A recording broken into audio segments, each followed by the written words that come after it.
কলকাতার কাছাকাছি কোথাও ঘুরতে যেতে ইচ্ছা করছে, তাও আবার মাত্র 1 ঘন্টায়? তাহলে একবার আসতেই হবে কলকাতার বুকে অবস্থিত কলকাতার সব থেকে বড় মন্দির স্বামীনারায়ণ মন্দির।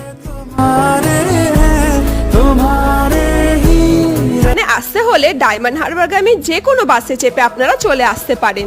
একবার আসলেই বুঝবেন কত সুন্দর পুরো মন্দিরটা, মার্বেল পাথরে বানানো, খোদাইগুলো একদম নজর কাড়া।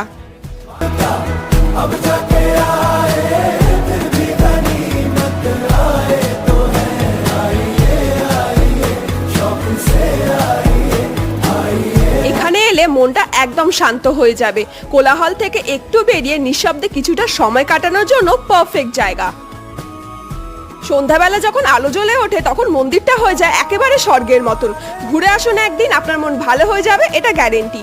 আর এই জায়গার ফুল ডিটেলস ভিডিও রইল আমার ডেসক্রিপশনে, আপনারা চাইলে চেক আউট করতে পারেন।